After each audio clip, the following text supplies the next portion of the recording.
Hey guys, welcome to Something Wicked Film Festival Pan Discussions. We're talking about making horror films. We have Kevin Powers here. Kevin, if you want to introduce yourself and what film you're representing and what you did in that film. I'm Kevin L. Powers. I'm the co-festival director for Something Wicked Film Festival. But before I started doing this, I did a lot of horror films. I continue to do horror films as that's one of my fortes. Cool. So, just talking horror films in general, tell me a little bit about some of your favorite horror movies and favorite horror directors and stuff that kind of made you. I know you're a big fan of horror movies, so like, what were some of those movies that got you into it and all of that? Well, some of my favorite, of course, would be George Romero, but I'm not going to talk about him all the time. Let me talk about a couple people who are different than George Romero. Val Lewton is another great horror director who did, Catwoman, the original Catwoman, I Walk with a Zombie, and a whole bunch of other black and white movies because he was all about the style and mood rather than actually showing anything that was horrifying. Robert Weiss, who did the original The Haunting, one of my all-time favorite movies, because of his style, never showed anything, all about mood, character, tone, to create chills and thrills.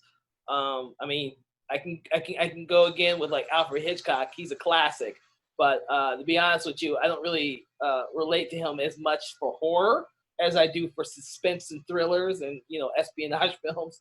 There's some modern day influences. One of the biggest ones being John Carpenter. Not so much for Halloween. I know that's sacrilegious, but more for The Thing and Big Trouble in Little China, one of my all-time favorite films, and of course, his other films like In the Mouth of Madness, brilliant film, and Prince of Darkness. I mean, those films are much more. They resonate with me more so than like Halloween.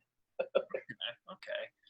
Well, you talked about modern, you talked about past, which is good because my next question and kind of talking point is, obviously, as we are seeing with film in general, things evolve, and we're seeing the horror genre itself has evolved since back then. We had the 1980s, you had the slashers with Jason and Freddy and Chucky, and now you see today we got the paranormal activities and stuff like The Purge, and they're changing, and horror has evolved. A good example is Chucky himself.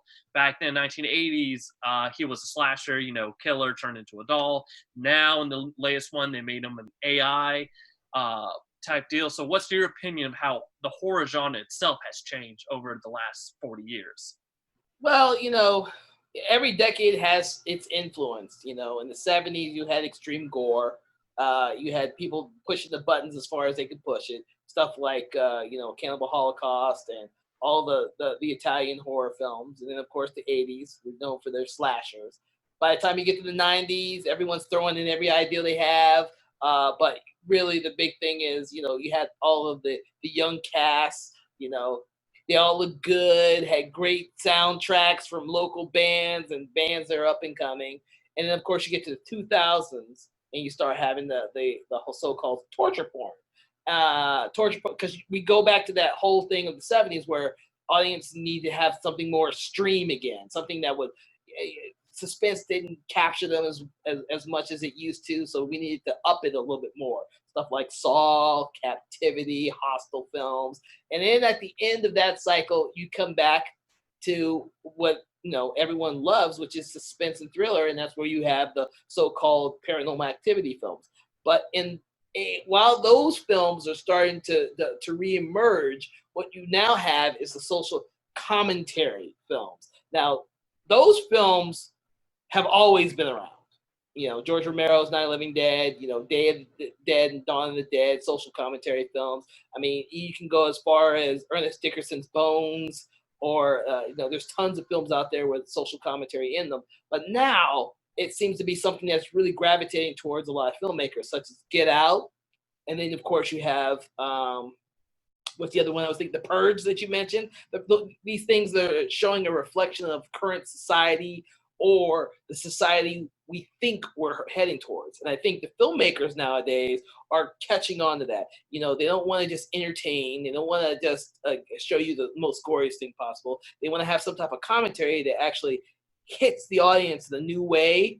And that seems to be something that's happening with a lot of films, not just horror in general, but in a lot of films, that's what filmmakers are growing towards. I mean, like you said, the remake of Child's Play plays on that. The whole idea of children's toys and AI, this idea that your technology can control every aspect of your life.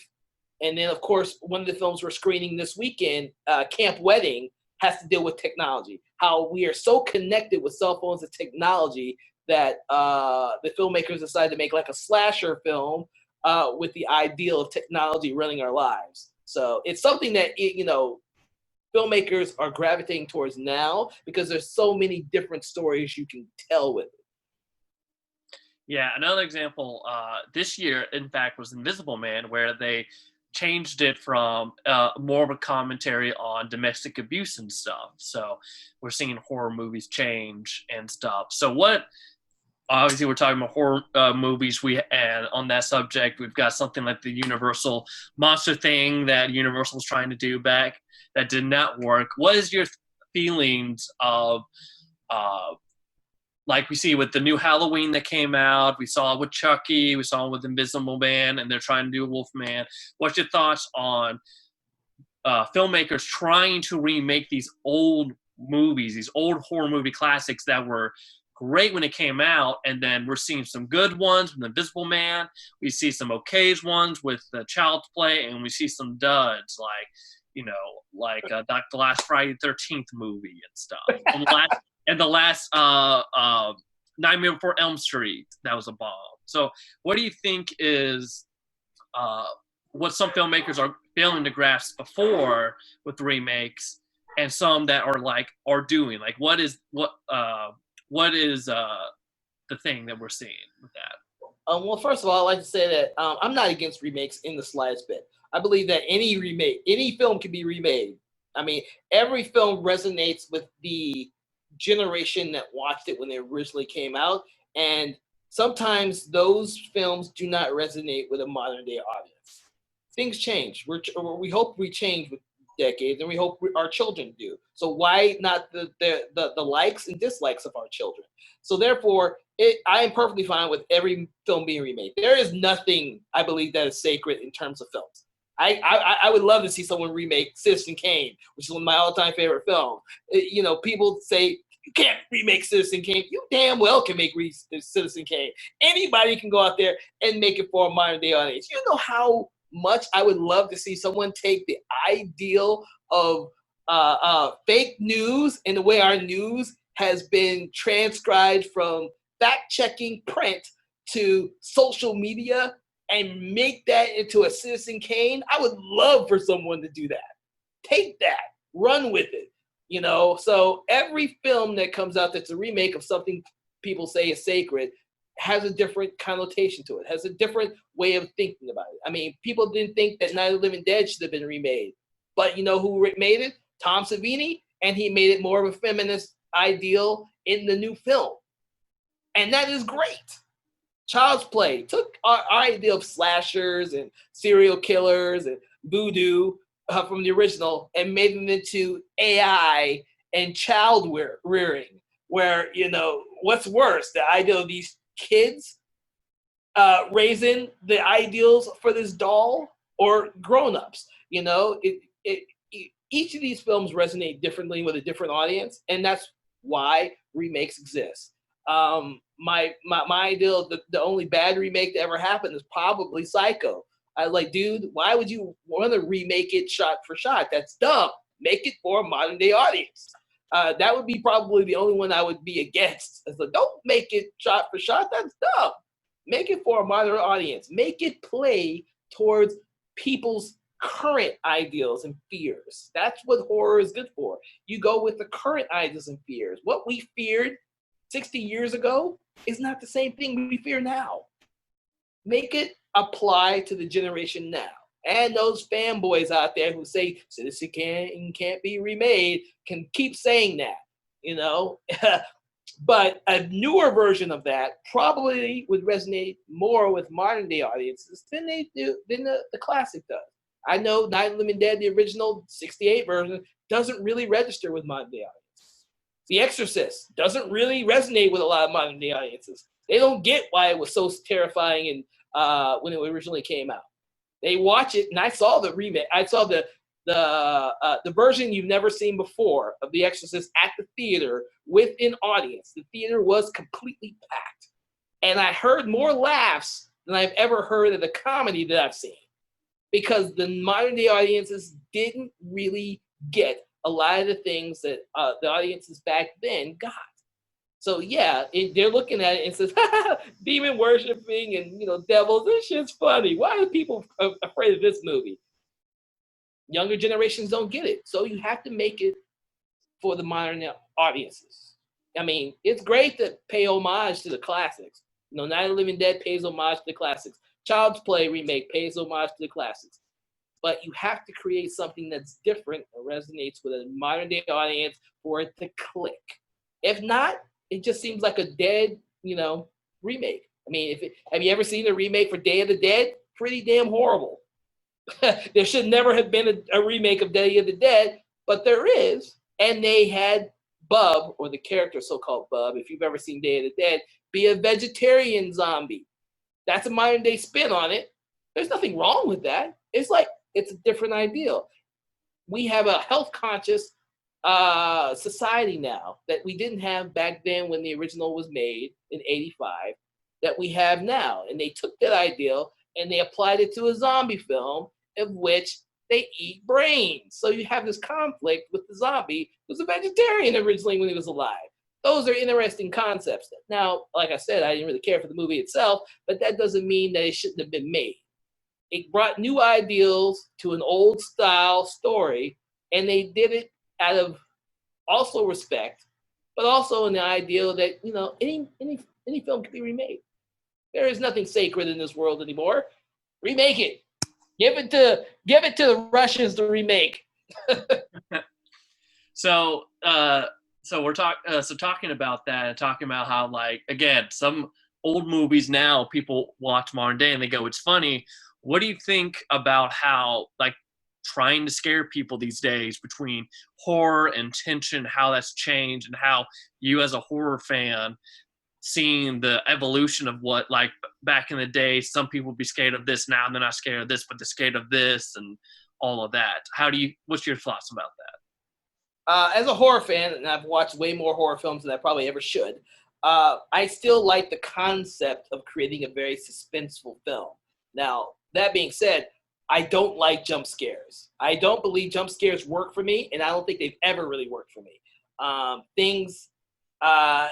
This is where Hitchcock came into play. Hitchcock is a genius in regards to creating suspense and creating misdirection in order for you to feel that suspense. What happens in a lot of filmmakers today, they, instead of going for suspense, they go for the jump scare. The cheap jump scare that doesn't apply to the characters in the film itself, but only applies to the audience. And this is very bad for ghost stories. A lot of those films, the audience sees the ghost around the corner, but the characters don't. So it's terrifying or as a jump scare for the audience, but it makes no sense whatsoever for the people in the movie. I hate jump scares for that whole thing. George Romero didn't use jump scares, Alfred Hitchcock didn't use jump scares. They have a place. I just don't really care for them. And unfortunately, a lot of modern day filmmakers think that that's the way to go in terms of story. One of the things I didn't like about the remake of Amityville Horror, a lot of jump scares. I'm like, dude, there's a jump scare every 10 seconds, dude. Did you watch the original? It was about creating tension with the family, not so much all these freaking jump scares every 10 minutes. I'm like, dude, this movie is, I understand. I'm talking about another remake again, but still, jump scares, they do nothing for me. And I could be numb. I could be numb to these horror films. I can be numb to jump scares. I'm perfectly fine with that. I'm already numb to gore films. I find it funny now. I mean, I can watch a gore film and just laugh. Man, I could see the fake limb sticking out of there already, dude. Oh man, I know that's fake blood. Look at it, that's too pink. That ain't no real blood. That's how I am with gore films. I'm sorry. Yeah, talking about tension, and I'm the same way with jump scares. I don't think they're kind of boring and stuff. One of my recently, for me, I can get an example like a good tension of was the Haunting of Hill House remake Netflix did, and in it was very famous that there were ghosts in almost every scene. And the movie, the TV show never points it out to you as the audience. People just started picking it up, and there are moments I saw with my brother, and we would pause and be like, oh, look, there's a ghost right there. Oh, the ghost right there. And it's a thing where, like, as the audience member, you start looking for that, and you get more tense about it.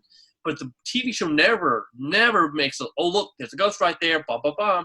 So horror movies it's the same thing. Like, I would wonder your opinion about this. At times, horror movies are kind of like comedies of sense that, like, if they are done with someone who has an original idea, that knows what they're doing and is smart, you can make a great one. Night of the Living Dead, a lot of the ones we talked about, but in the same case, they can go cheap and they can just do, you look at comedies that always go for the cheap poop joke or the cheap pee joke or barf joke. Same thing with horror movies. They'll just do with the cheap jump scare and stuff.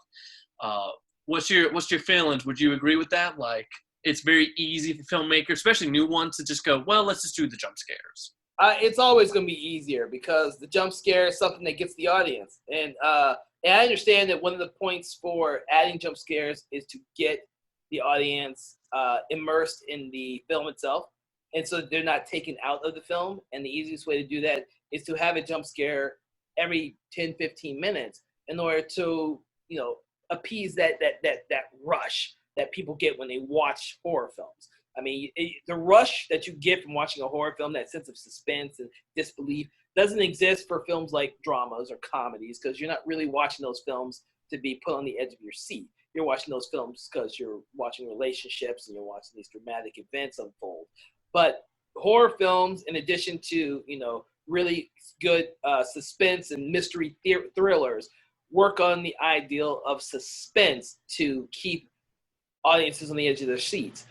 Jump scares allow filmmakers to do that, but it's for the audience, and it's not so much for the story being told. So there's a lot of cheats that happen.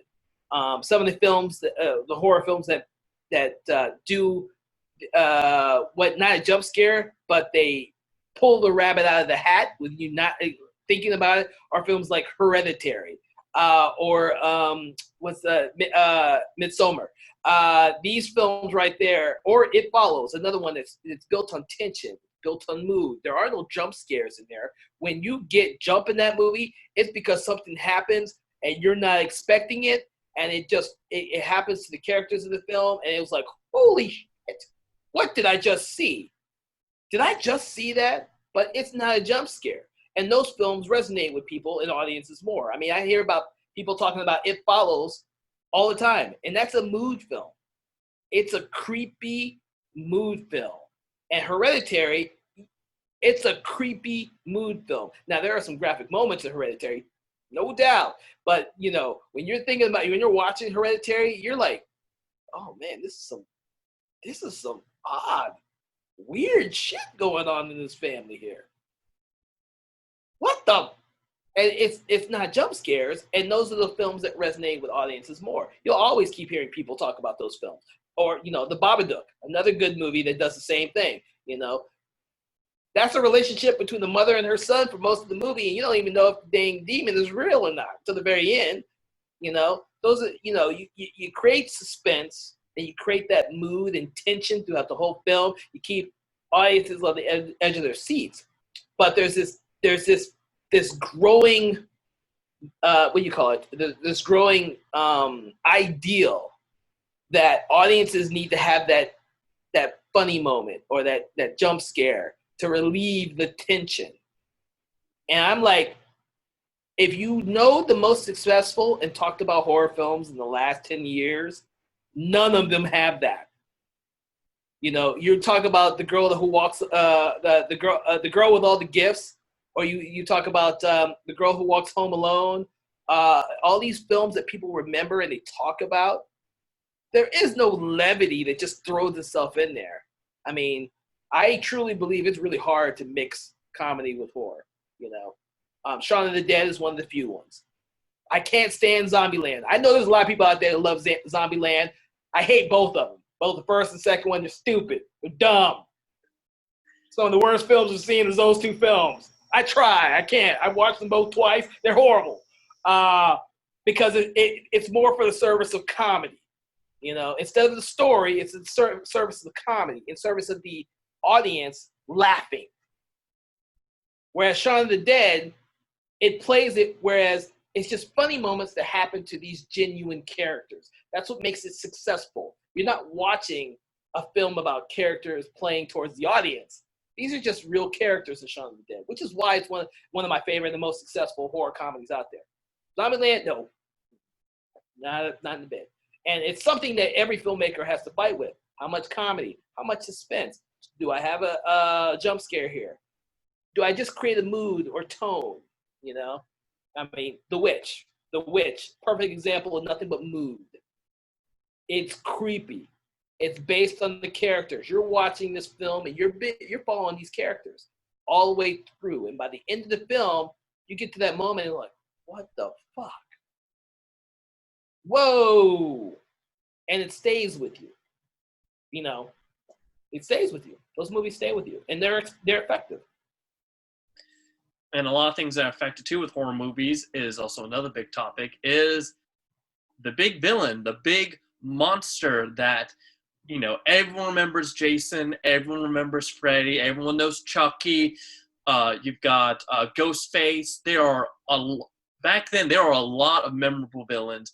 Nowadays, you're kind of once in a while getting a villain you kind of remember, but not really. What do you think makes a memorable horror villain that you'll remember? Probably in the recent history, maybe I would say Jigsaw is, of the recent modern time, some horror villain you remember. What makes a good horror villain and a memorable one?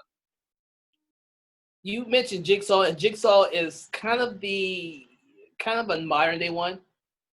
With the exception of, I think, the first two movies, the Jigsaw killer doesn't wear a mask. He wears the pig mask, I think, for the first two movies. And after that, you just see John Kramer the rest of them. It's not about the mask in this modern day films. It's more about the character and what he does to other characters.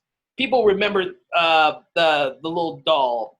I can't even think of the doll's name anymore. It's usually called the Jigsaw doll, or Billy. It's called Billy. Billy, thank you.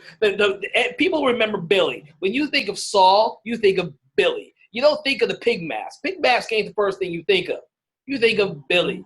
You know, the slasher genre had its day, and we keep trying to bring it back.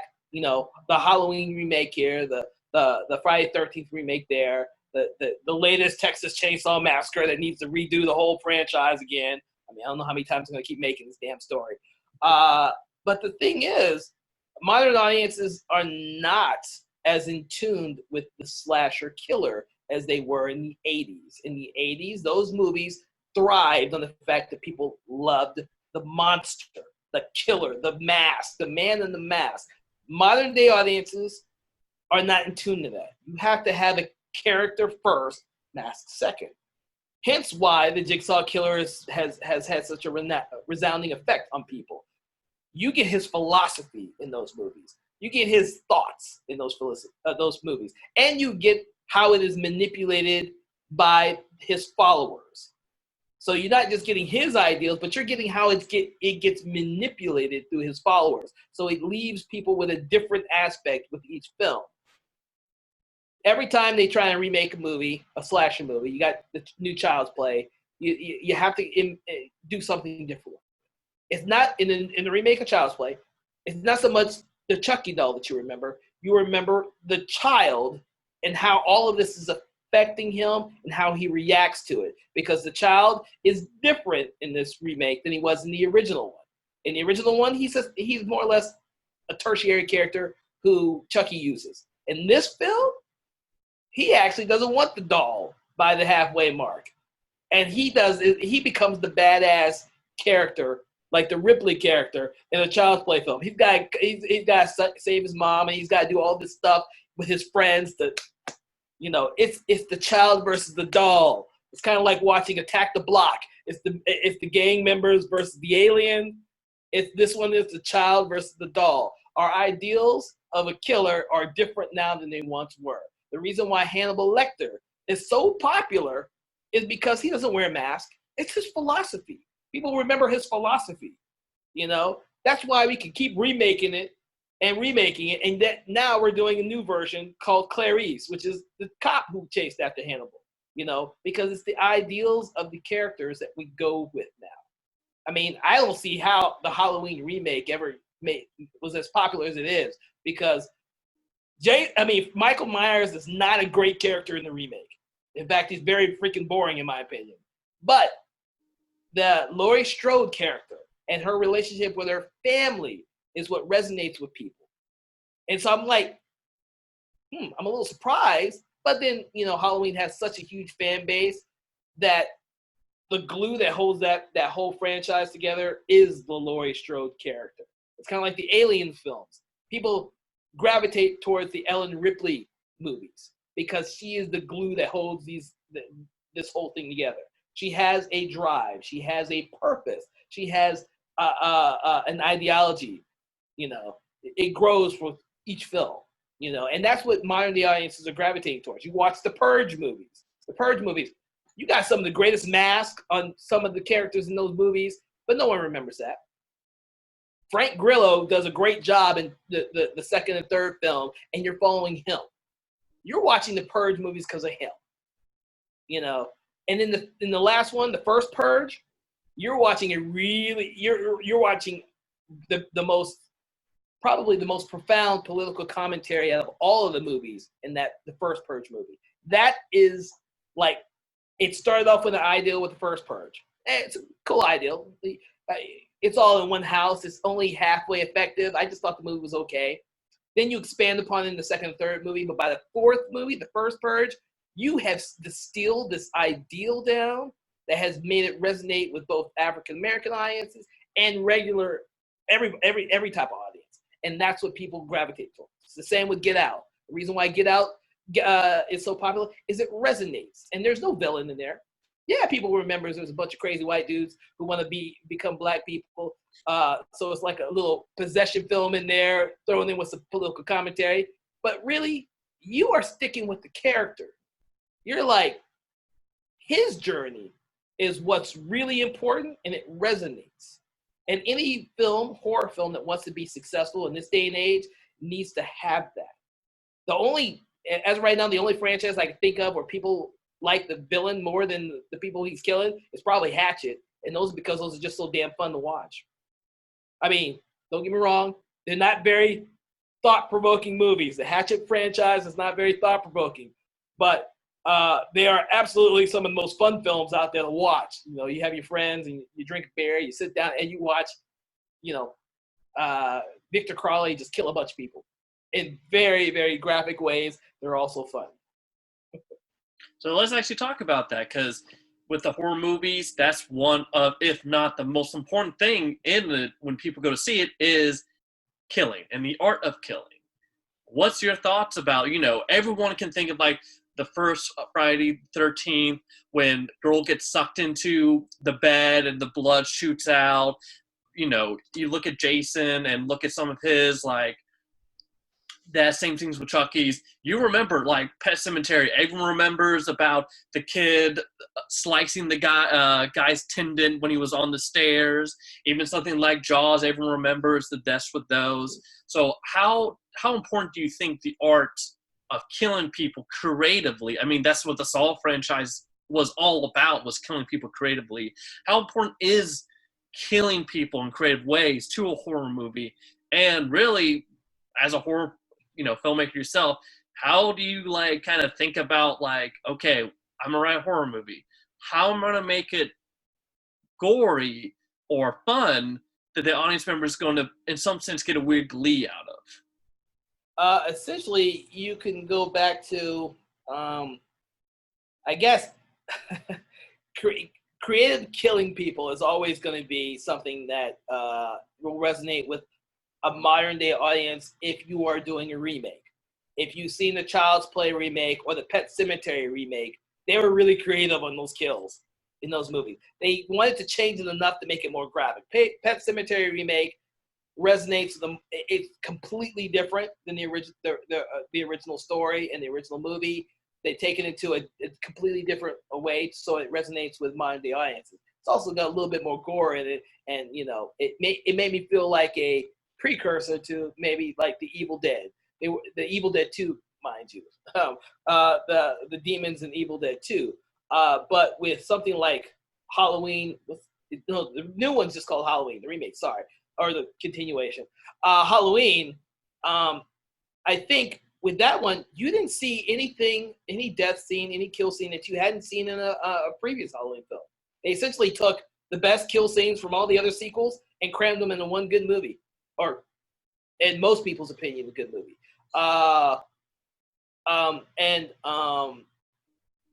Michael Myers became a force to be reckoned with. He's always been a force to be reckoned with. But here, you're seeing what has resonated with the fans for years, all cobbled together into a single film.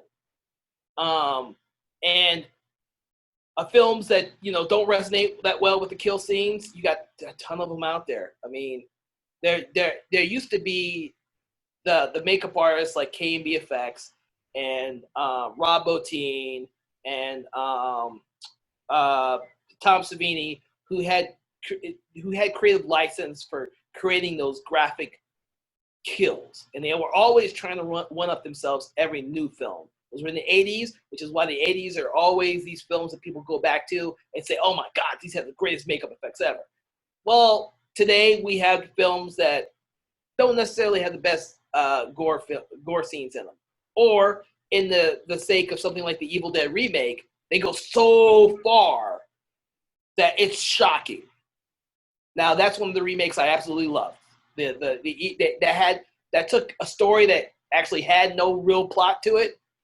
Friends go to a cabin, say some demon words, raise the demon, they all get killed by a demon. That's the plot.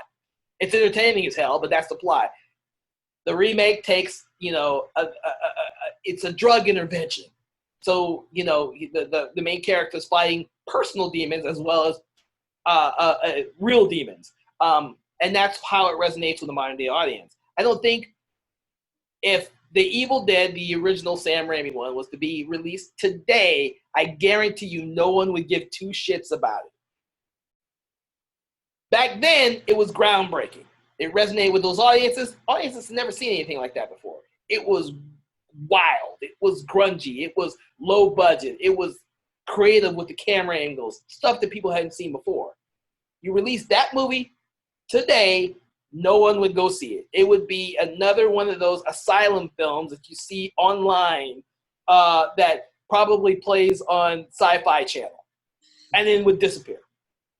But by creating a film in which it's extremely gory, but it remains intact, the story about the main character and her plight, that's what made it effective to modern day audiences. You can't just have a film for gore purposes in this day and age and expect it to be widely appreciated and seen. I don't know if you've seen the Hatchet films. I watch all of those type of crazy movies. They're not great films, but they are fucking entertaining for a person like me who likes the gore. And I do like gore. I'm not going to say I don't like gore. I like gore movies. I mean, hell, I've seen Cannibal Holocaust. I mean, I don't know how many people actually weathered that movie, but yeah, Cannibal Holocaust. I've seen that. I've seen Salo. I've seen all the movies. Nothing's sacred in my opinion. I can watch just about anything. So one of the biggest things with killing too is, and you mentioned before, makeup and special effects. And we look again. That's why John Carpenter was so renowned as a filmmaker, because of things like that thing, with all of it being practical and not a lot of CGI. And that's one thing that the remake failed on, because was trying to do practical effects, but the filmmaker decided, we're not going to use it, and using CGI. And that's why its remake was not as renowned as the original. So what's your thoughts on looking back then when filmmakers had to be low budget and had to use practical effects. And a lot of them still hold up today. And you look at the modern filmmakers who, since CGI is a lot cheaper, they'll just cop out with CGI. And instead of it being an actual monster that's in a suit, like something like Aliens and Jason and all that, or Aliens is a good example. Aliens, where it's actually a man in a suit, now it's, we'll just throw CGI on it. Well, that's a twofold question because a lot of the films nowadays, it's a monetary thing. I hate to say that. Big studios don't like to make monster films. They don't, unless you are J.J. Abrams or you are, and you can't even be John Carpenter in this day and age and make a freaking monster film. He hasn't been able to make a monster film in years. Monster films don't make money, not at the box office. They are extremely popular on streaming and straight to DVD and all that type of thing. They just don't make money at the box office. I should know. I watch them all. They're good. There are some entertaining ones out there, and then you have the ones that are not so entertaining, which rely on CGI. I mean, there's for every great movie like The Thing, you have a billion films in art. I mean, you go out and what was it I just recently watched? I watched Critters Attack. Now, the filmmakers for that, there hasn't been a freaking Critters movies in probably 2-3 decades. These filmmakers decided they're going to bring the Critters back, but they did a wise thing in not doing CGI Critters. They did all practical effects. The movie they made the Critters look better than they did in the original one. Now, the story's not as good at all because they relied on, it being a kid movie, so it's odd watching these kids who are, I'm just going to say, not as experienced or well-rounded as in the original two films. But the Critters look awesome because they use practical effects. Like you mentioned Aliens, yeah, you get to the new one. What was the new one? Alien Covenant, and you're watching a CGI alien, and it's not nearly as effective as when you watch Alien or Ridley Scott's Alien or James Cameron's Aliens. It's not effective. It's not scary. That the fact that you've seen the Alien 5 billion times like the other 10 movies, they started doing CGI Alien when they did Alien Resurrection. You saw the CGI alien swimming through the water because it was the first time you ever saw it swimming, and it never stopped. They expanded on it in Prometheus, and then when you get to Covenant, it's probably all a CGI monster, and it looks CGI. Even if it's practical, it probably looks CGI. But it is cheaper and it saves a lot of time. You don't have to do a lot of resets when the monster doesn't work. Like Jaws, the original Jaws worked as well as it did because the freaking shark never worked. So we don't see the shark that often in the movie because it didn't work. If we were making a remake of Jaws now, and I love Jaws to death, someone should remake it. I love it to death, but someone should remake it.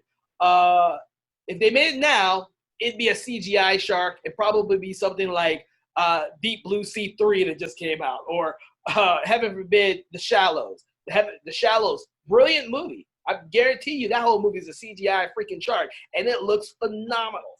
You watch, 47 meters down. I didn't like the movie. Sharks look pretty damn good. CGI has its place. It can work. I mean, no doubt. You mentioned The Thing prequel. It didn't. The Thing didn't grab me like it did in John Carpenter's. I mean, I like the movie. It's an okay movie. It's not bad. It just didn't grab me, and that's because I know for a fact that it's all CGI, and they can pretty much do whatever they want when they're with a computer.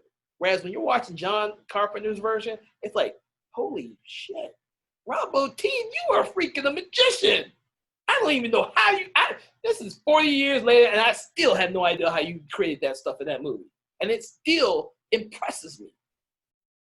So, that's how films are, dude. Yeah, another big thing, too, and this is a good kind of question to you as a horror buff and as a filmmaker. We talked about Jaws, and we don't see him as much, and we talk about, originally a lot of these horror icons. What's your opinion about when you create a horror icon and stuff, and the idea of backstory and also screen time with them. Do you think that something, a good example is Cloverfield? Cloverfield, we for a lot of the movie, you don't see the monster. You don't get any context of the monster. And by the end of the movie, you never figured out. You get hints about how it got there and stuff, but you never really get anything. And then you look at something like Michael Myers. You start to get a little bit of his backstory, but again, like, at the beginning, they don't dip too much to it. And then you get into the third and fourth movie, and it's like, you get everything about him. And in some sense, he loses that lore. And that's happened a lot with a lot of horror icons when they go too much into their backstory. So what's your thoughts about showing too much of the creature or the villain and talking too much about it? I think that is up to the story you're being told. One of the best franchises that does this extremely well is the Conjuring franchise, with each or also Insidious. Both of those have created iconic looking ghosts/demons that they give a lot of the background to in each of the films. And in the Conjuring's defense, those characters are so well liked by audiences that they do spin-off movies. Who the heck ever thought there would be 3 Annabelle movies, much less a movie on the Nun? I mean, and they're all successful. So you see the seed of this in The Conjuring, and then you see these spin-offs, and it's like, I don't care how much you reveal about these characters. These iconic villains, they become part of our culture. And what happens is, in Friday the 13th, the original 80s, Friday the 13th, Nightmare on Elm Street, all of those, it was okay not to say a whole bunch in the first movie. But as those franchises progressed, it is the villain that people liked watching. And so therefore, they became the key to people continuing to watch them. So you had to have a lot more story. The first Nightmare on Elm Street doesn't tell you much about Freddy Krueger. But by the 6th one, with Freddy's Dead, you got his whole freaking family album that's told to you. I'm like, well, it's no longer scary. You are correct. You explain too much, they aren't scary anymore. But for fans, that still makes Freddy Krueger interesting. Today, with Jigsaw, you don't get jack other than that first movie, other than him trying to teach people something about life. But by the time you get to Saw the Final Chapter and or Jigsaw, his entire life has been mapped out in those films. You've gotten every aspect, his wife, why he started killing people, how he made his little gadgets, everything. And that's what connects audiences to those characters. It's okay that Jigsaw kills new people every film. It's not the characters that people follow in those films. It is the actual villain. Now, today, sometimes that changes. You have films like It Follows, where you're following the character. You have The Witch, you're following the character. I mean, those films, we don't know much about the villain at all. It's very little. We don't know about the witch in The Witch. You see her a couple times, and then by the end, you think, holy shit, she's one of a coven. But you know nothing about that witch, and yet you are still captivated. All you know about is the characters. So, I mean, and like I said, these movies play towards different audiences. Because of Paranormal Activity, you have, which appeal to lots of different audience members in age groups and everywhere. It transcended audience members. So these horror films have now been, lots of people have gotten into them. Lots of people have actually started with them. And that's what have gravitated towards audience members. Audience members are going to go towards what they gravitate towards. You can have a Paranormal Activity over here. You can have a remake of Child's Play here. And in the middle, let's have an It Follows or a Babadook or Let the Right One In. Every one of these is completely different. What's up, Troy? Hey, Troy. Hey, how's it going? You're coming in at the end of the conversation. Oh, no. Or at least this one. So, I mean, what else can I tell you on that one? So what we were talking about, Troy, about making horror movies in general, we're talking about the thought process about when you have a memorable horror villain or something, and the idea as a storyteller about talking too much or too little. The example is something, again, like, when we got Jason, we got Freddy, and you got the alien. You don't know too much about the creature when it first started, but then by the time you get to the third or fourth one, you already know everything about it, and it kind of loses its allure. So as a storyteller, how do you feel about – another good example is actually the Blair Witch Project, where that's the whole thing about the movies. You never see the witch ever. Yeah. You just get the tension of it. So what's your thoughts about that? I am in the camp where I believe, like, the less you know about a villain or antagonist, the better. I just find it creepier. I think that was one of the issues that a lot of people had with, like, let's say like Rob Zombie's version of Halloween, is he gave, Michael Myers a huge backstory that didn't need to exist. In Carpenter's film, there is really no backstory for Michael Myers. You don't get a glimpse into his home life. You don't get anything. It's just this kid that one day goes nuts and kills his sister. And to me, that's definitely a more frightening idea than, watching, a kid that's growing up in an abused household and has, tendencies all his life to be violent, like in Rob Zombie's version. So I definitely prefer the kind of less is more approach. That's why I kind of just started to dislike the Nightmare on Elm Street films by about the third one, because they made Freddy. They gave Freddy too much personality, too much. I just preferred the more ominous Freddy Krueger than the one that's the wisecracker that, that's just my thought. I don't know. And I totally apologize. I forgot that you guys are in a different time zone than I am. Oh, that's why I'm late. It's 3:00 here. I'm like, hey, I'm a little early. I totally forgot. Crap. No, we actually have a little time because our next panel isn't for a while, and I don't have my next interview until 4:45. So, okay. Which is funny because the very first person I interviewed, he's in the UK and he's 6 hours ahead of us. So it's like, yeah, he's telling me it's 1:00 here, but in Georgia, but over there it's like 6:00 for him. So yeah, very interesting. No, I totally forgot. I totally slipped my mind. No, it's all good. It's all good. You're good. Just for the recording purposes, we'll go ahead and start over again with introductions. So, say your name, what film you're representing, and what you did in the film. I'll start with Kevin again. What, me? You don't have to see me. People are going to have watched me. We just do it with him. Oh, you want to go with me? Hi, I'm Troy. Yeah, hey, I'm Troy Escamilla, the writer, director, and producer of the film Teacher Shortage, which is one of the official selections of the festival this year. Who also was here previously with Stirring, which they changed the name of. I love that title. I know they changed it.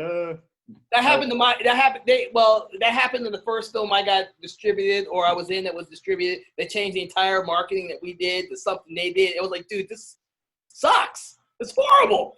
But once we sell it, get rid of it, studios think they know better than we do. Yeah, that was their whole thing, is they thought it would be more marketable. Mrs. Claus. It doesn't really sound like a horror film, So. Yeah. And that being said, I mean, both your films are kind of like slasher movies. So yeah. So Kevin's already heard some of these questions, but I'll ask them again for you, Troy, because some of these actually do pertain to your film. So we'll talk about we'll go backwards on the question. So with Teacher Shortage, it's about, killer killing teachers and stuff. So one of the big things about horror movies, talking again about information, is memorable horror villains. You see back in the 1980s, you've got Chucky, you've got Freddy, you've got Jason, you got Michael Myers, that still to this day everyone knows about them. But when you look at modern times now, you see, you've got maybe the Jigsaw Killer, and that's really it. You don't have as much memorable horror villains today. So when you were making Teacher Shortage, how was that kind of in the back of your head thinking about when you were making your killer? That's a good question. I definitely am a huge fan of 80s slasher films. That's kind of my favorite genre of horror are the films from the 80s. And I'm a huge fan of the giallo films as well from the 70s, early 80s, Argento and Fulci and all that stuff. So with this film, I kind of wanted to give it that element, kind of a giallo-esque element. So the design of the killer was really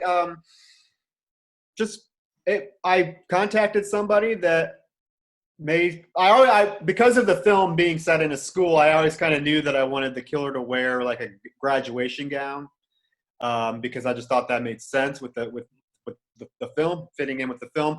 But finding the right mask, I just kind of got a hold of a couple of people that make masks, and they sent me some samples of what they do, and I saw the one, and I'm like, that is it. Because I wanted the killer to look very ominous. I wanted something that was very striking, especially with the color palette of the film. I wanted the killer to be very striking when you do see him, or her. I don't want to spoil who the killer is, but so yeah. So that was kind of the whole thing. So with the white mask, the red, I thought it stood out very, very well with the color palette of the film and the atmosphere of the film. As soon as you said it, and now it just piqued my interest because of the whole giallo thought processing with the film. I didn't even pick up on that until now. And I'm like, oh crap! How did I not see that in that film? Yeah, I watched it. We did a lot of stuff with the coloring to kind of like when the death scenes happen, the color palette of the color palette changes, and it's supposed to sort of represent the perspective of the killer. So anytime you see the color palette change, you kind of know it's from the killer's perspective. I see. Now I'm gonna have to go back and watch it again. I didn't think about that when I was watching it. Yeah, that's what happens. I watched 200 films for this film festival, and sometimes I kind of skip or don't pick up on certain things. Oh yeah, I know. It's a lot.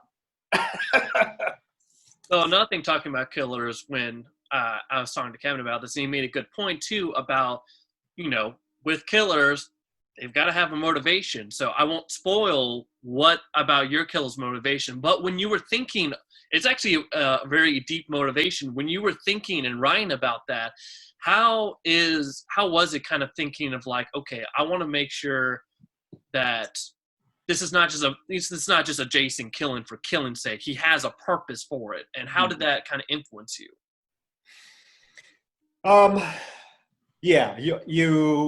I felt like I've been in public education for 16. I'm in my 16th year. I was an English teacher for 10 years, and I've been a librarian at a high school for the last 7 years. So a lot of the script is very true to things that I've experienced, things that I've heard. And with the whole topic, the whole motivation of the killer, that's something that that's something that we hear about daily. I mean, you really do. And the bullying in public schools, just the bullying in general, is a huge issue. So it just made sense that was the route to take with the killer's motivation. But I wanted to kind of give it a little twist where it wasn't the students being targeted this time, which would make sense. That's what you generally would see. The students that are responsible for the bullying or whatever, the ones that are picked off. Think about Carrie or Slaughter High or all those other school-themed films. This one, I just wanted to give it a little twist, and I've never seen a slasher movie where teachers are the focus. So I thought, well, why not take a subject that I'm very familiar with, public education, and create a slasher film focused around themes that are prevalent in public education right now, but also give it a little twist with teachers being the ones that are being stalked and killed off, because it's just something I have never seen. Although now, all of a sudden, there's about 3 or 4 films popping up where teachers are being, I saw, so I'm like, that's interesting, but whatever. So yeah, so the teachers are the ones being targeted for maybe their inaction instead of the students. And I feel like focusing on the teachers gives the film a lot more three-dimensional characters, because it isn't your typical cliched high school, college victims. You know, the jock, the bitch, the home, you know, the virginal girl. These are adults of varying ages, so they definitely have different life experiences, different backgrounds. So I feel like the characters are much more rich and diverse because they are older in this film. Nice. And so, and then speaking of gap again with horror movies in general and killings, is the art of killing. And with horror movies, you look again about the old slashers.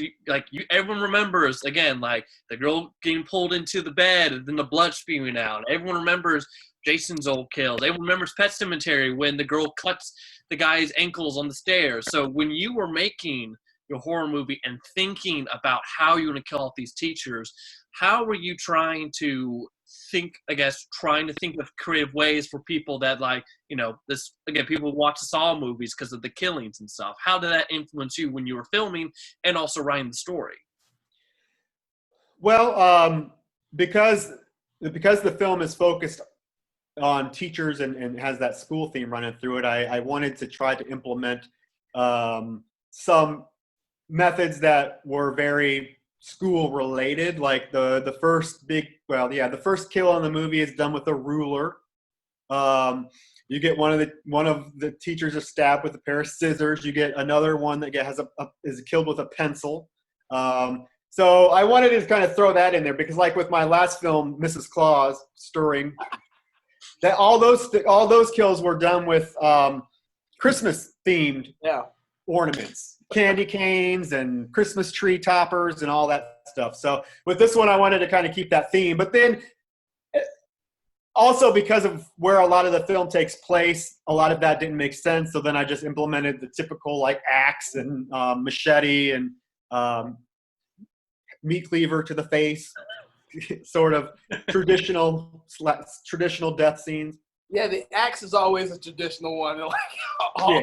Yeah. But pay homage to a good slasher. Someone's got to get killed with an axe. Yes. Because that's another thing too, is you think of the iconic weapons. Like again, you think of Jason with the machete. You think of Michael with his knife. Like, you know, that's the big thing about it is the weapon itself. And that's why everyone likes Jigsaw, because he has all these elaborate traps. So a weapon for your killer is also very important. Yeah. But I like variety, though. I like when a killer uses a variety of weapons, not just the same one. I don't think the same weapon. I'm trying to think. I don't think in Teacher Shortage, I don't think any of the characters are killed with the same weapon. No, they're all different, which is also good too, because again, if it is the same weapon, it can get very kind of tiring. Like, it does. Look at all the iconic ones that you don't like. Freddy doesn't just stab everyone with the same knife, and Jason doesn't just stab everyone with his machete. He does stuff creatively. Exactly. If you do a sequel, make sure everyone dies by pencil. Pencil, yeah. Everyone gets a pencil to the head, pencil to the stomach, pencil to the nose, something. It's a pencil. Teacher Shortage has the pencil through the temple, and the eyeball pops out. So speaking of that, another big thing about horror movies, and again, talking about back then and now, back then, like, again, they relied on, for their makeup and their special effects, they relied on practical effects. Like, that's why everyone loved John Carpenter. Like, The Thing is so memorable because of what they were able to do practically. And you look at a lot of the practical things they did. So with your movie, how were you combating practical versus CGI? And what's your thoughts about that in today's horror industry, of how a lot of times nowadays they just use CGI, but back then it was, they use a lot more practical effects. I've never used CGI in any of my films just because I wouldn't know where to start with it. To me, it just makes sense to do the practical effects. I like, I feel like that's more effective.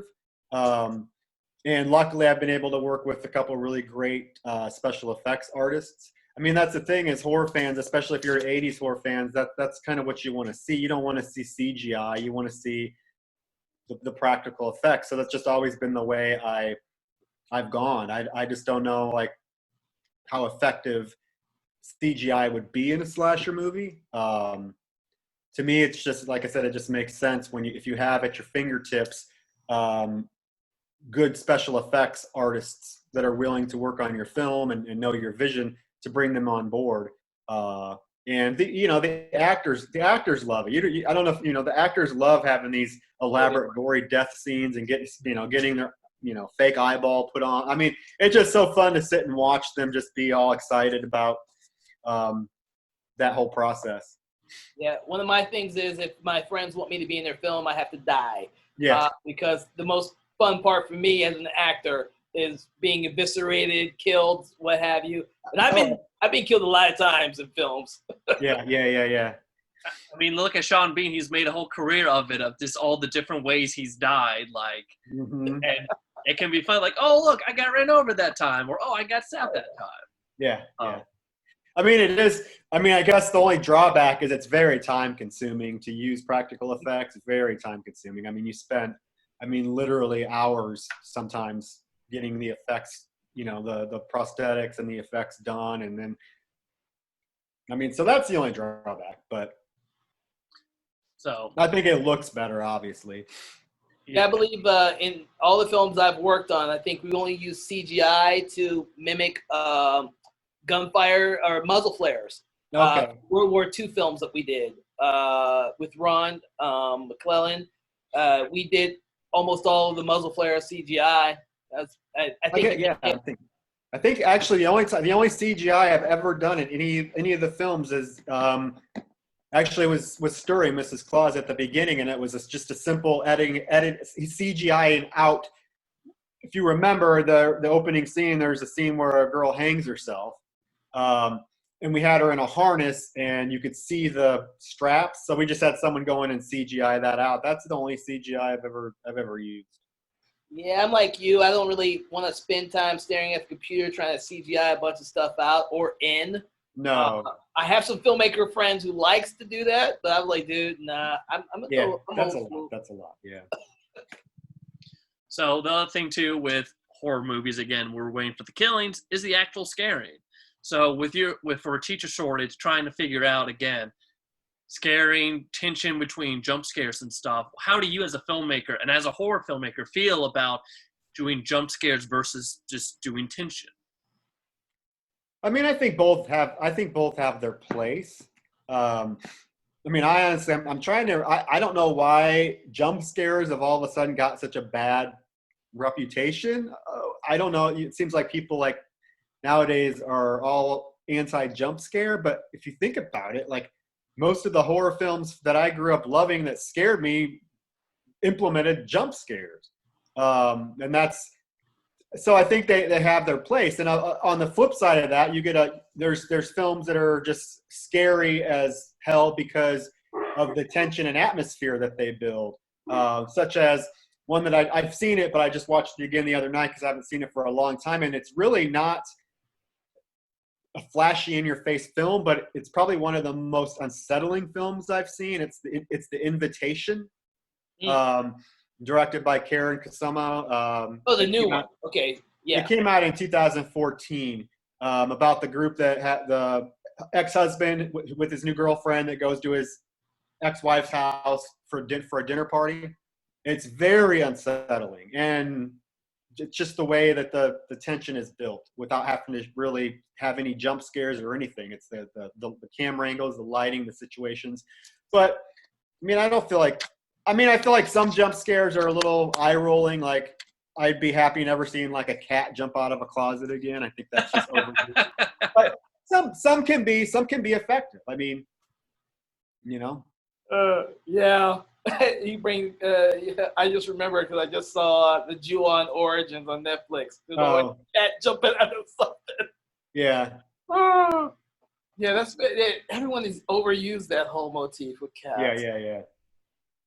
So when you were talking earlier about when you decided that you wanted to do teachers instead of students, and you mentioned about, again, we do the cliche stereotypical characters of, you know, the virgin, the jock, the whore, and all that. So what's your feelings about that whole motif, and like how, again, you wanted to make sure you start away from that, so you were choosing more mature characters for teacher shortage?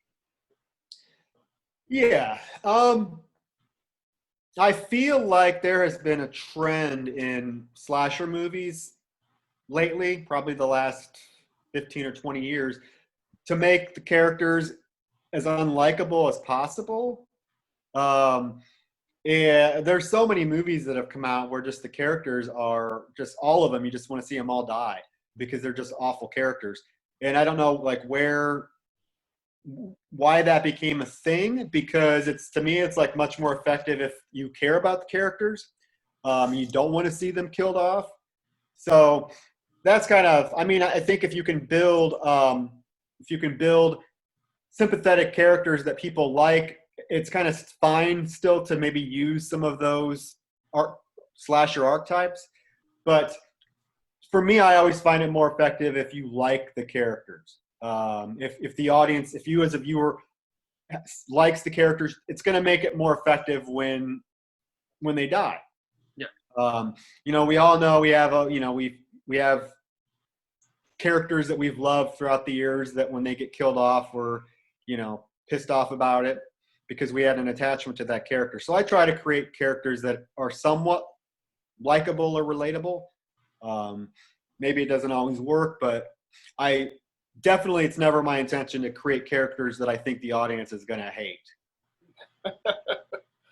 Yeah. And so speaking more about, you were talking about how in the recent years, how have you think horror in general has evolved? Like, again, back then we've talked multiple times now about how 1980s and the slasher films and stuff, and then in recent history we've seen now it's, you know, more of the ghosts and all that. And how do you think horror has evolved over the last 40 years? And you as a filmmaker and a horror filmmaker, when you're making a slasher film how you are trying to, like you said, you want to do something different, because a lot of times you see students getting killed, but teachers are not as often. So you were trying to do something different. So how do you think horror has evolved in the last 40 years, and you as a filmmaker tried to making sure that your film was more up to date with that? I mean, I think horror goes in cycles. You know, I mean, slashers were all the rage in the 80s because that's what was making money. And then all of a sudden you had more serious horror pop up, like Silence of the Lambs and Misery, which, you know, were Oscar-winning films. So the slasher genre kind of got stale and was virtually dead, non-existent through most of the 90s until Scream came out in 96. And was, you know, Scream basically was a landmark. It's a landmark film, whether you like the film or not. It's a landmark film in the horror genre because what it did, besides make it over $100 million at the box office, is it revitalized the slasher genre. And it did it in a very clever way because, you know, Kevin Williamson's script was infused with a lot of little winks and self-referential humor that ran in throughout the film. So audiences, again, it's an example of a film kind of doing something a little different. It's a slasher film, but it's not taking itself too seriously. It knows it's a slasher film. It's playing around with the genre rules. You know, it's harkening back to things like Psycho, where you kill off, you know, your most famous actress in the film in the first, 10 minutes with Drew Barrymore. And then look what happened after Scream. After it made $100 million, guess what? You had, for the next 10 years, slashers were a thing again. You know, Urban Legend, I Know What You Did Last Summer, all those films that came out after Scream, the sequels to it. And then what happened again in the late 90s or the late 2000s? Kind of died down again. And with recent films like Hereditary, Get Out, Midsummer, The Witch, those are different types of horror films now that we haven't seen for a while. They're your slow burns, more concerned about maybe craft and atmosphere than they are about other things that maybe, death scenes or whatever. So those have started to get attention. So now we're kind of back to the whole more serious horror film. So I think it just goes in cycles. And I think before COVID hit, Halloween, the last Halloween, 2018, was a massive, massive success. I don't even know how much money that movie made. I think it's like the highest grossing horror film of all time. Very close to it. I really thought that you would see the slasher film revitalized after that, but I think COVID kind of put a damper on that. But if you're even paying attention, like they're making a Scream 5 now. Yeah. They're going back to revisit some of these franchises that haven't maybe got attention for a while, because I think the success of Halloween showed that you can do that. So again, it just goes in cycles. As a filmmaker myself, I mean, I love the slasher genre, so that's what I've kind of dipped my toes into. I don't know if in the future I'll do something a little different, but it's just the genre that I feel the most comfortable with. And I like to play around with the conventions of it when I'm writing a film, so it's just, I don't really think about maybe what's popular at the moment, because I'm very realistic. My films are probably never going to be in a major theater, so I'm making films for other fans of slasher films. Well, you have one here. That's why I've seen the last. You only made two? I made three. The first one was back in 2017 called Party Night. Oh, okay. Now, is that one the slasher too? Mm-hmm. Oh, I have to go look for that one then. Yeah, it's on Amazon Prime. That one's definitely my love letter to 80 slasher films, because it's the very traditional setup. It's about three couples that after their prom, they go to a secluded house to party, and they get kicked off one by one. It's pretty bloody if you like that sort of thing. And I'll end it off with the final question of, as a filmmaker and also as a horror filmmaker, what were some of your inspirations? What were some of your favorite directors coming up? And what was some of your favorite, again, you said your favorite, you love slasher films. What was your slasher films that kind of made you go like, I want to make this? Mm-hmm. Ooh, well, the first horror film I ever saw that I have a real big soft spot for, that's, excuse me, not a slasher film, was Poltergeist. That's the one that that's the one that made me a horror fan. I remember seeing it. I was like, my parents took me to the theater to see it because it was rated PG, remember. I don't think they knew how traumatizing it was going to be. It scared the crap out of me, but I loved it. And luckily I had parents that were horror fans themselves, and they were very lenient about letting me and my brother watch horror films. So when we used to go to the video store and pick out movies, I could pick out a movie. So I'd go right over the horror section and pick out a movie based on the VHS cover art. So, so much stuff from the 80s just influenced me. Sleepaway Camp, the Madman, The Burning, Stage Fright. Intruder. I love horror films that are set in like odd locations, like Intruder set at a grocery store. Stage Fright, and so I don't know. It's just hard to say. It's so much stuff has influenced me. My favorite horror film of all time is Black Christmas, the original Black Christmas. Okay, love that movie. There's a lot of little nods throughout all three of my films to Black Christmas. Yeah, that's one of my favorites too. Yeah, I love it. I just watched it again and just cannot get over how effective it is. And there's a film that's been remade twice now, completely different from two different directors' perspectives. Yeah. We brought that up earlier in our conversation, and Black Christmas is like the perfect film to discuss three different generations of a different version of that story. Yeah, we'll forget about the remakes. Especially the last one. Actually, the 2006 one is, if you just put it in and don't even think about it as a Black Christmas movie, it's fun. It's just a fun, brainless popcorn flick. This last one, though, was rough.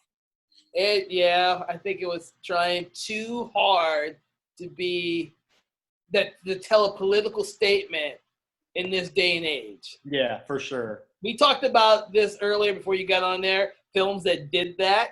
And until you mentioned Black Christmas, I was like, oh yeah, Black Christmas. 3 different versions of it, each version different, playing towards a different audience.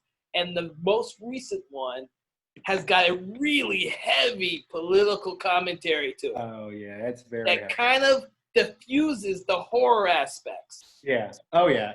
Yeah. I think the horror elements were secondary to their Yes. political agenda, maybe. So, but whatever. I mean, Yeah. it is what it is. Each generation its own. Yeah. Right.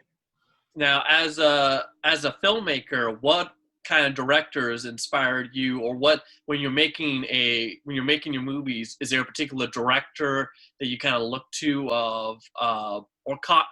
to inspires you, or not?